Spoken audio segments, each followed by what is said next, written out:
que nos quede allí, hermano, para los demás hermanos que no pudieron asistir.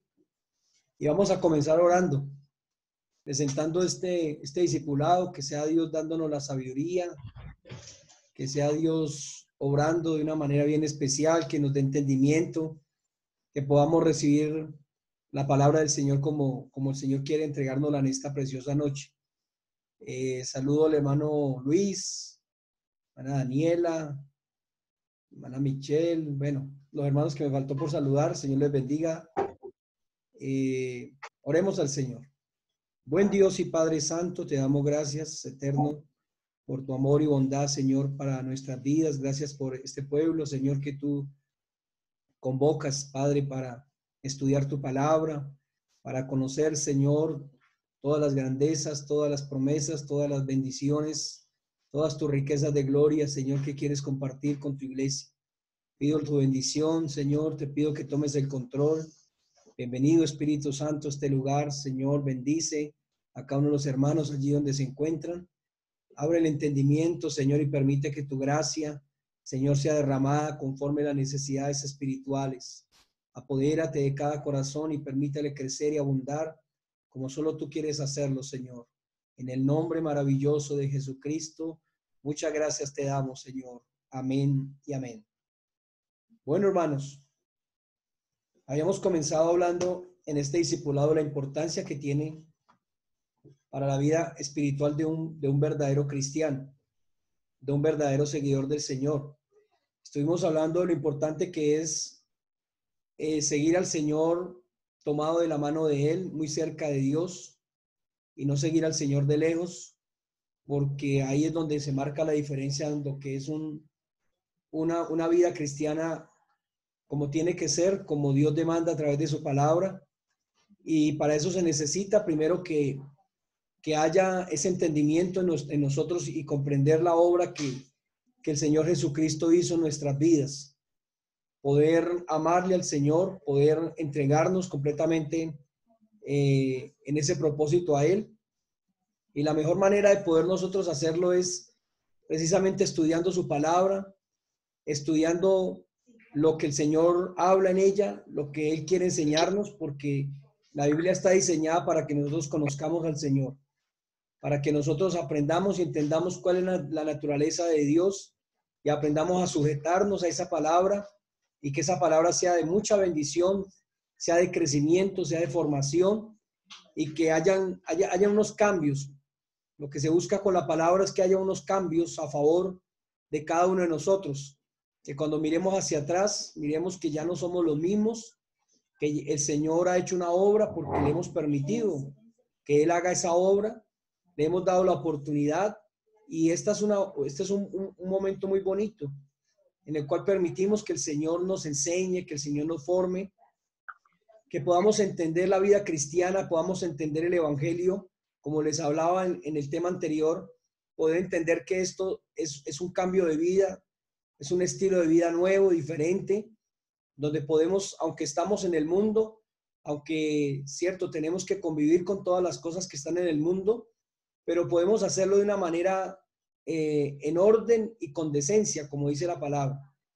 Y se trata de poder someter nuestros caracteres, poder someter nuestra vida, poder someter todo lo que somos en las manos del Señor y pedirle a Dios que nos ayude, pedirle al Señor que nos transforme, que nos cambie, que nos permita vivir a la manera de Él. Nosotros estábamos hablando de lo importante que es sacar este espacio, sacar este tiempo. Dios se agrada de nosotros y por eso Dios obra y por eso Dios se glorifica en la vida de cada uno de nosotros, porque Él mira con buenos ojos que nosotros saquemos este tiempo. Así como antes sin conocerle sacábamos tiempo para otras cosas, hoy sacamos tiempo para enriquecernos espiritualmente, para entender mejor el Evangelio, para entender mejor este camino que estamos dando, porque claro, cuando no conocíamos al Señor, cuando estábamos mirando las cosas de Dios desde lejos, no entendíamos y no comprendíamos por qué ese cristiano, esa cristiana se conduce y vive de esa manera. Ahora, ya en los caminos del Señor hemos venido entendiendo que es la bendición más grande que nosotros hemos podido recibir en nuestra vida. Hay un privilegio grande de parte de Dios, pero también hay unas promesas que tarde que temprano se van a cumplir en nuestras vidas. Aunque pareciera que estuviéramos en el mundo igual que todo mundo, nos movemos igual que todo mundo, pero al final, el resultado será diferente. El resultado es que usted y yo nos estamos preparando para ir al reino de los cielos. El resultado de este caminar, de pedirle a Dios que nos transforme, que nos moldee a su voluntad, es porque estamos trabajando en nuestra identidad cristiana que nos permita poder entrar al cielo. Eso la palabra de Dios dice que de cualquier manera no se entra al cielo.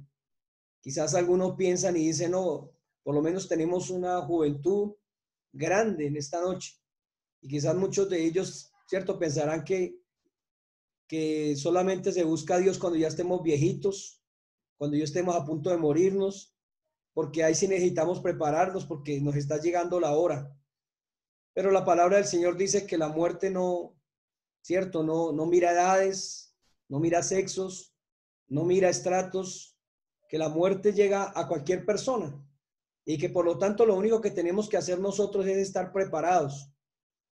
Muchas personas en este tiempo, en esta crisis que estamos viviendo en el mundo entero, nadie se imaginó que en 8 días, en 10 días, 14 días iban a morir.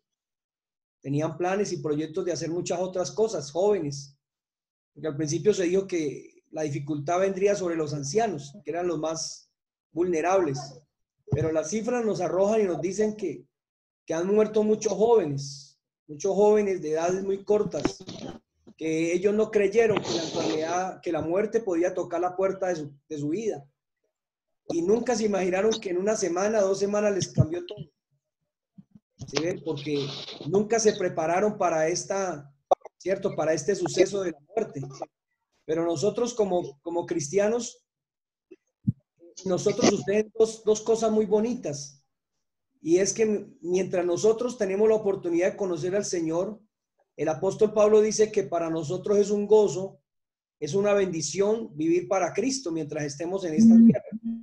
Pero tenemos también la esperanza y tenemos algo que la gente no tiene y es la certeza de que si nos morimos, de que si el Señor nos llama, tenemos la certeza de que nos vamos a ir con Él para el reino de los cielos. Y eso es la convicción que nosotros tenemos que alimentar, es la convicción que tenemos que edificar, y esa convicción tiene que hacernos, ¿cierto?, conscientes de que un día tendremos que darle cuenta al Señor, que seamos jóvenes, sean más adultos, más mayores, tarde que temprano tenemos que presentarnos delante de Dios. Pero el cristiano que desde ahora toma una buena decisión, desde ahora decide caminar con Dios, decide caminar al estilo del Señor, pues tiene esa bonita esperanza de que no tiene pérdida. Tiene bendición mientras esté aquí, pero también tiene mucha más bendición cuando se va con el Señor. Y toda esa formación se va creando en la medida que uno va conociendo más el camino de Dios. Como decían en los discipulados pasados, la vida cristiana es algo muy bonito, que el diablo quiere opacarle a muchas personas para que no conozcan.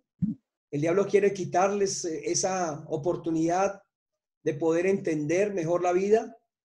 El diablo le coloca, ¿cierto?, una venda para que solamente vea que la vida cristiana es una carga, que es solo prohibiciones, que no se puede hacer nada, que es un poco gente aburrida, que es un poco gente que no tiene esperanza, que pereza esa vida, porque eso es lo que el diablo les ha hecho creer, ¿cierto? Pero cuando nosotros conocemos al Señor, entendemos, y por el contrario, somos alegres, somos felices, somos contentos, porque tenemos la bendición del Señor, porque tenemos asegurada nuestra alma, porque le hemos entregado la alma al Señor, al que lo puede hacer, al que puede guardar nuestra alma en completa paz. Y mientras lo hacemos, los que ya llevamos un tiempo en el Evangelio sabemos que no han sido años infructuosos, por el contrario, cada que se nos permite dar testimonio de lo que Dios ha hecho, podemos decir que han sido los mejores años de nuestras vidas. Han sido los años más preciosos de nuestras vidas, porque cuando conocimos al Señor, ¿cómo nos encontrábamos?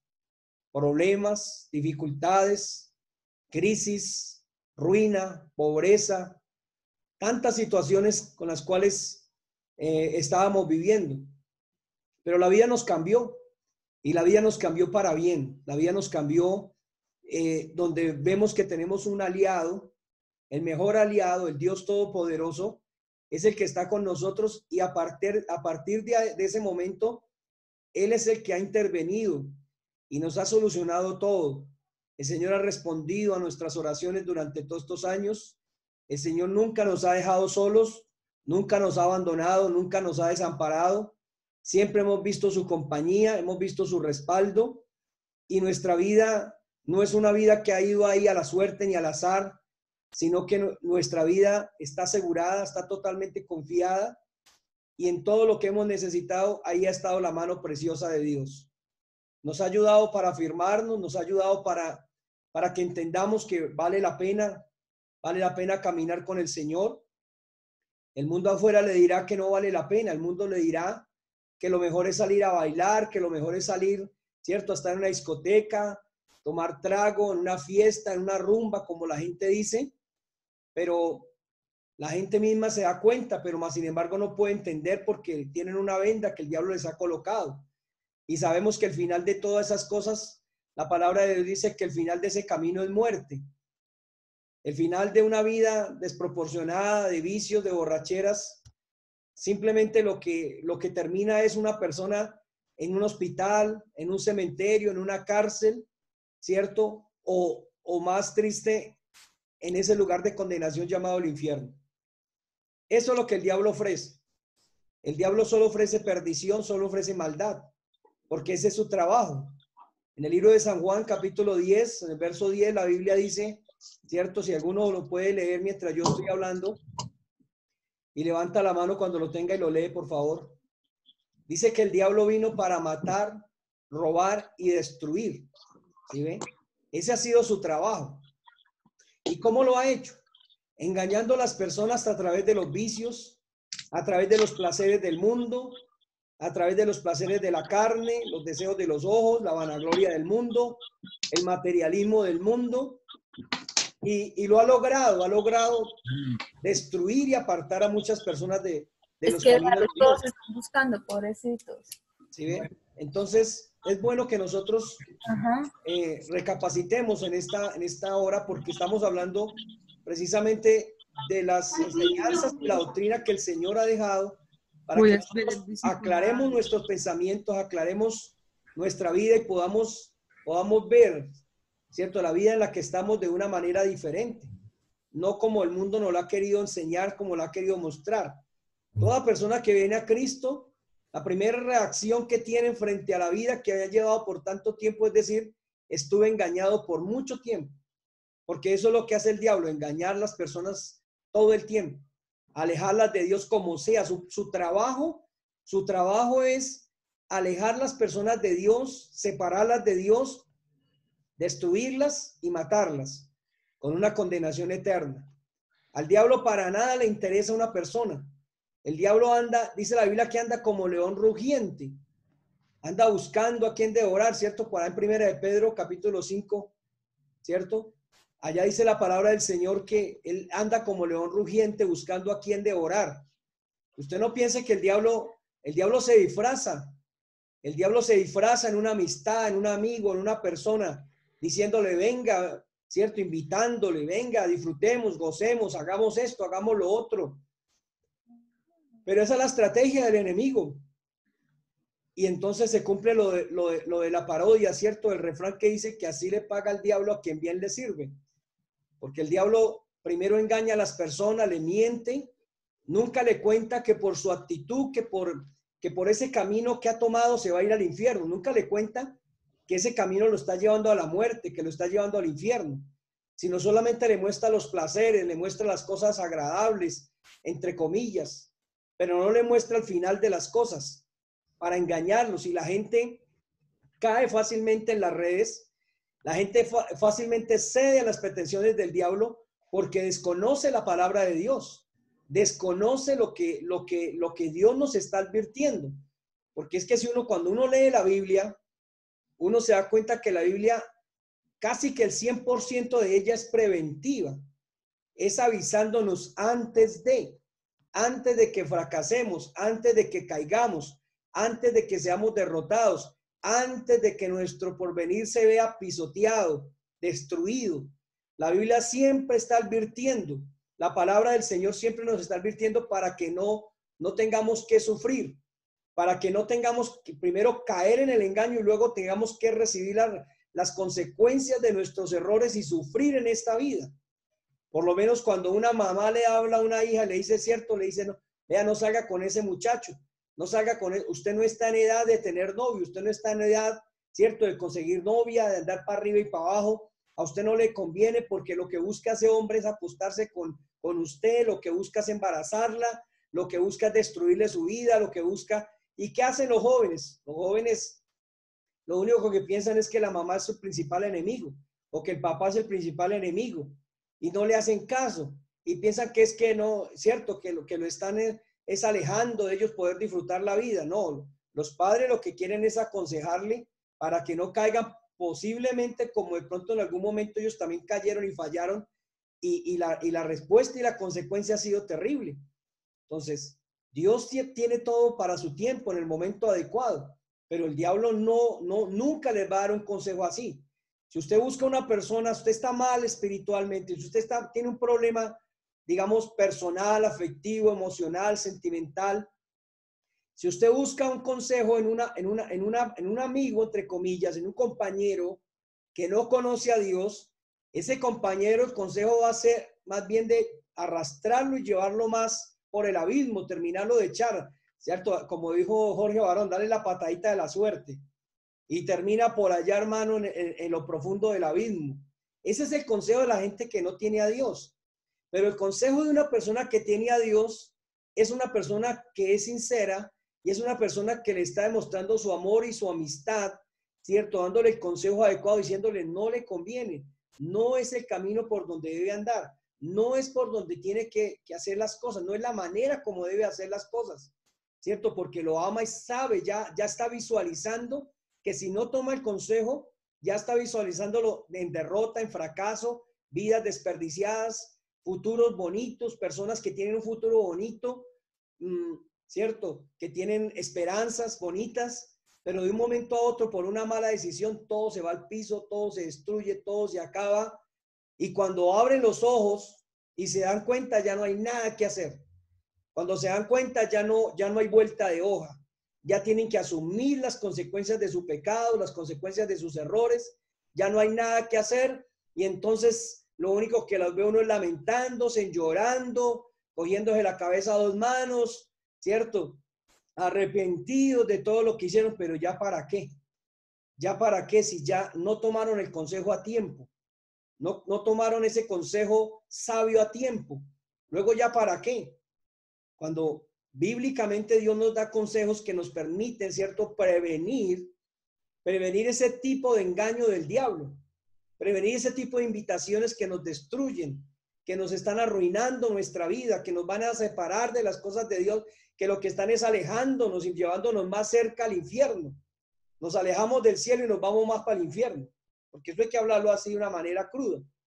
No hay, ¿cierto? Como en algún momento la religión enseñó, no hay purgatorio, porque eso es lo que el diablo también dice, ¿no? Disfrutemos, hagamos lo que sea, no pasa nada, ¿cierto?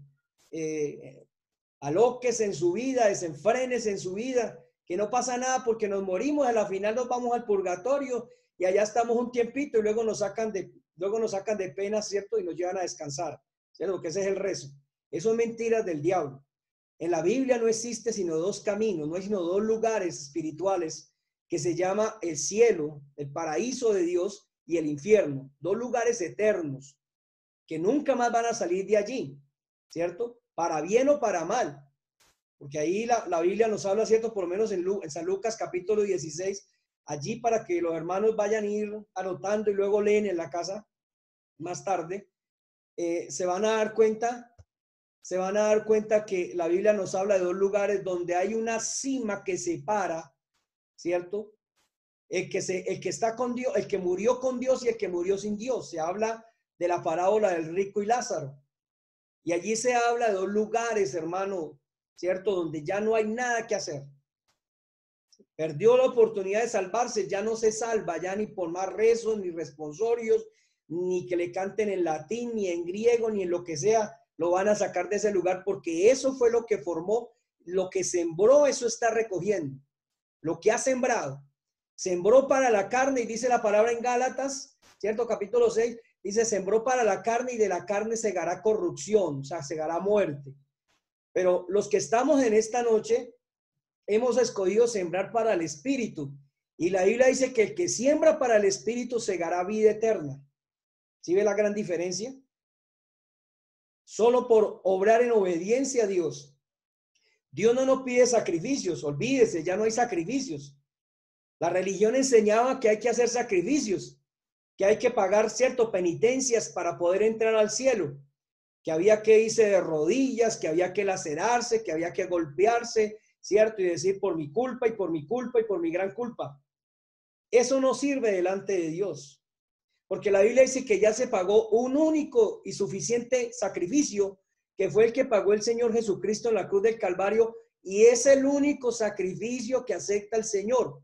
Cuando una persona hace ese tipo de sacrificios, que a veces lo ve uno, ¿cierto? Haciendo ese tipo de cosas, lo que hace es desagradar a Dios, es abominable delante de Dios, porque está creyendo que quiere cambiar el sacrificio que ya ha recibido el Señor, lo quiere cambiar, ¿cierto? En sus propias fuerzas, en sus propias actitudes, desconociendo que ya hay un plan de salvación, que ya hay un camino, que allí hay una verdad, que hay una vida que se llama Jesucristo y que nadie más va al Padre si no es a través de Jesucristo. Entonces, nosotros tenemos que cambiar, empezar a cambiar ese chip religioso, empezar a cambiar esas costumbres y esos hábitos que por muchos años la religión nos sembró y nos enseñó, porque ellos son contrarios, o sea, no tienen nada que ver con la palabra. Si la Biblia lo dijera, amén, pues lo cumplimos, pero bíblicamente no es la manera, no es la forma. Entonces toda la gente dice, yo también me voy para el cielo, y todo el mundo, yo me voy para el cielo, pero al cielo dice la Biblia que no puede entrar de cualquier manera, ¿cierto? La palabra del Señor en el último libro de Apocalipsis está hablando, diciendo que no entrará ninguna cosa, ¿cierto? Sucia, ninguna cosa que esté mal, que esté en pecado, que tenga maldad, que tenga arruga, que tenga alguna suciedad en sus vestidos, no va a poder entrar al reino de los cielos. Por eso claramente el Señor dijo, yo soy el camino. Juan capítulo 14, verso 6, yo soy el camino, la verdad y la vida. Escuche. Yo soy la verdad, dice, yo soy el camino, la verdad y la vida. Y nadie va al Padre, o sea, nadie va al cielo si no es a través de Jesucristo. No hay otra manera. Así que si nosotros no sometemos nuestra vida al Señor Jesucristo y reconocemos que Él es el camino, ¿cierto? Que Él es el que ofrece la vida eterna y que solo a Él se le abrirá las puertas del cielo para que podamos entrar. Entonces, mientras no lo hagamos de esta manera, no vamos a poder entrar. Porque hay gente que hoy en día se agarran de los miles de santos, se agarran de las miles, ¿cierto?, de imágenes para pensar que de esa manera van a agradar a Dios y le van a abrir las puertas. No es así. La Biblia dice que, cierto, que solo van al Padre, solo las puertas se abren cuando esa persona tenga el sello de Cristo, cuando se le vea el sello, cuando se le vea, cierto, la imagen de Cristo, es que puede entrar al cielo. El resto nadie puede entrar al cielo. ¿Por qué? Porque aunque muchos santos hicieron buenas obras, pero solo el Señor Jesucristo fue el que pagó el precio, que era agradable, perfecto delante de Dios, aceptable delante de Dios, porque Él se presentó como el Cordero sin mancha. Se presentó, ¿cierto?, como ese que no tenía mancha ni arruga, que estaba limpio, puro, preparado para ser presentado en sacrificio allí en la muerte en la cruz del Calvario. No hay otro hombre con esas mismas condiciones. Romanos, cierto que Romanos capítulo también 3 nos habla acerca de esa condición. Dice la palabra del Señor, por lo menos leamos ese verso.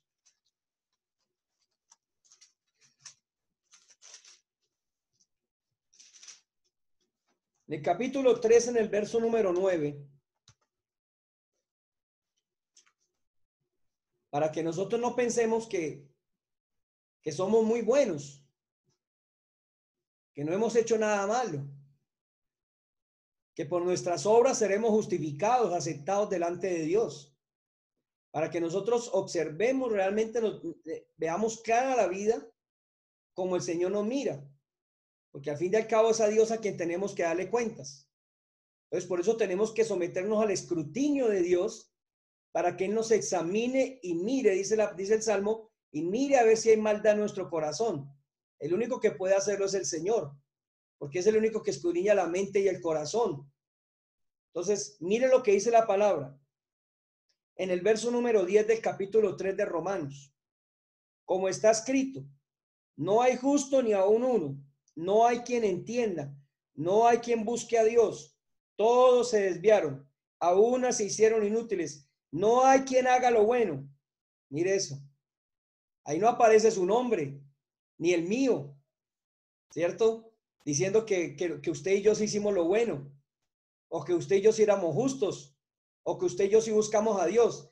¿Qué está diciendo la palabra? No hay justo ni aun uno. ¿Sí? No hay quien entienda, no hay ni uno que entienda. No hay quien busque a Dios. Porque es que ahora nos damos cuenta, hermano, nos damos cuenta que nosotros buscamos a Dios no porque nosotros hayamos decidido hacerlo, sino porque el Señor es el que nos encontró, ¿cierto? Dice la palabra, nos encontró Él a nosotros primero y nos hizo entender este camino y ahora por eso nosotros podemos seguirle, podemos caminar con Él. Porque si fuera por nosotros, si hubiéramos seguido en esta condición alejados de Dios, alejados de su palabra, ninguno de nosotros estuviéramos buscando a Dios. Todos seguiríamos en el desenfreno de nuestro corazón, seguiríamos en la misma conducta, seguiríamos en el mismo error, seguiríamos en el mismo engaño, pero es el Señor el que ha obrado en nosotros para que podamos acercarnos a Dios, para que podamos conocerlo a Él. Por eso usted y yo debemos sentirnos privilegiados, dice la palabra, ¿cierto? Privilegiados todo aquel que escucha la palabra del Señor. Ese es un privilegiado, porque hay mucha gente, ¿cierto?, que aunque escucha la palabra de Dios, no la entiende, no comprende, o no hay quien lo dirija hacia Dios. Pero nosotros tenemos la oportunidad de poder conocer a Dios, de poder seguirlo, de poder caminar con Él. Y ese es un privilegio grande frente a la realidad nuestra, frente a una realidad que usted y yo, como hemos estado hablando en los cultos de la enseñanza bíblica, ninguno de nosotros éramos dignos, ¿cierto?, de esta salvación y de conocer a Dios. Estábamos todos perdidos, estábamos todos condenados, porque todos se cumple lo que estaba haciendo así. Dice, todos se desviaron, todos estábamos desviados, todos estábamos descarriados, todos estábamos apartados, ¿cierto? Dice, no hay quien haga lo bueno. Eso fue lo que vio Dios, no había uno que hiciera lo bueno. Hay gente que dice, yo soy bueno, yo no necesito una religión, yo no necesito a Cristo, yo soy bueno. Pero ¿qué dice la Biblia? Que no hay quien haga lo bueno. O sea, el Señor les está contradiciendo lo que la gente piensa. Los razonamientos de los hombres, el Señor los avergüenza. Porque cuando el Señor examina el corazón se da cuenta de que no hay ni uno que pueda justificarse a sí mismo. Entonces, cuando miremos Efesios capítulo 2, y allí nos damos cuenta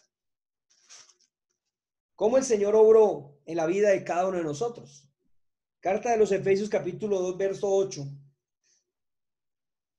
Dice la palabra, porque por gracia sois salvos por medio de la fe, y esto no de vosotros, pues es don de Dios, no por obras, para que nadie se gloríe. Ahí hay cosas tremendas, hermano, que el Señor quiere enseñarnos. Por gracia somos salvos. Yo quiero tomarme unos segunditos para recordarle y enseñarle a los hermanos más nuevos qué significa gracia, ¿cierto? Que uno dice, hallé gracia con una persona. La Biblia cuando habla de gracia está hablando del amor de Dios hacia nosotros, un amor que usted y yo no merecíamos. ¿Por qué no merecíamos? Porque estábamos totalmente separados de Dios, lejos de Dios, haciendo nuestra propia voluntad. Nunca le quisimos dar lugar a la palabra, nunca le quisimos hacer caso a Dios, nunca quisimos vivir a la manera de Dios. Éramos rebeldes por naturaleza, desobedientes por naturaleza. Pensábamos que como estábamos, que la religión que estábamos era suficiente. Así le pasó al apóstol Pablo. Él pensaba que era celoso de Dios. Él pensaba que él amaba a Dios y que tenía celo por las cosas de Dios.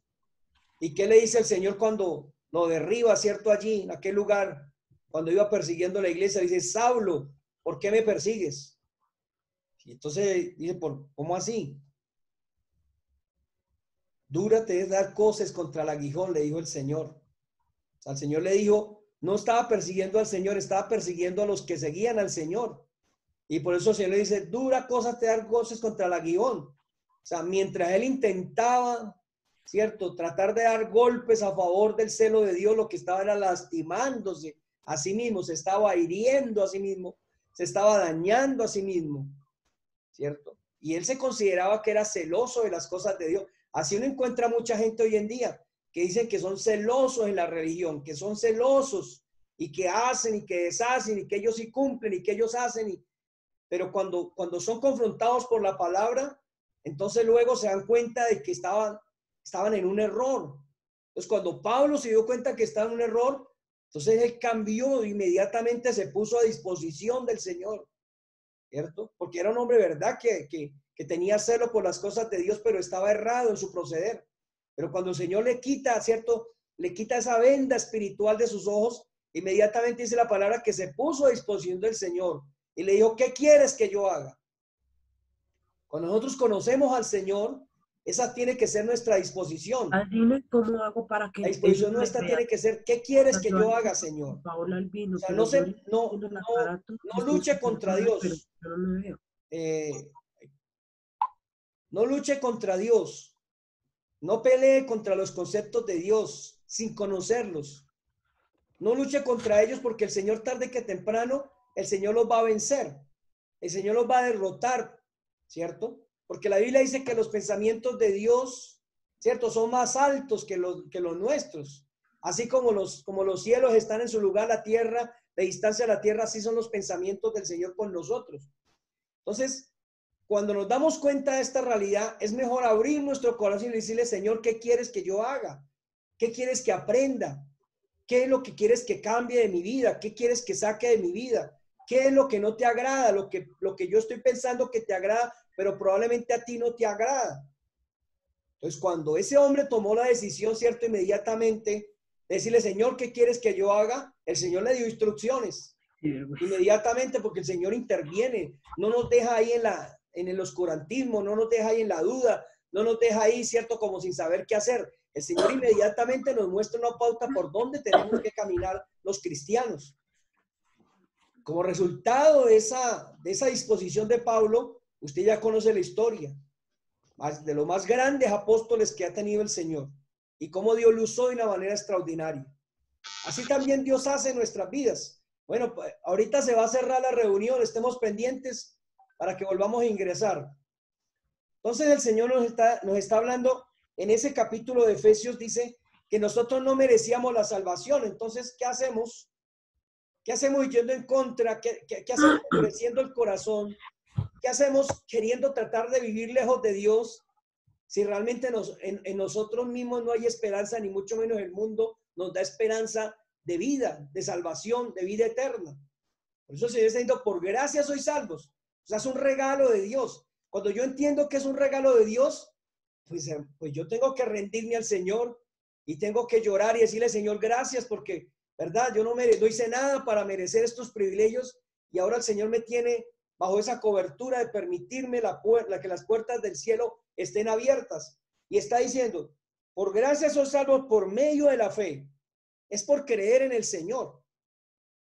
Dios no nos está pidiendo cosas terribles, grandes, solamente diciendo que creamos, que le entreguemos nuestro corazón, que creamos a la palabra, que creamos lo que el Señor dice, que si el Señor nos habla en su palabra, cada que la leemos, cada que la escuchamos, si el Señor habla a nuestro corazón, ¿qué tenemos que hacer?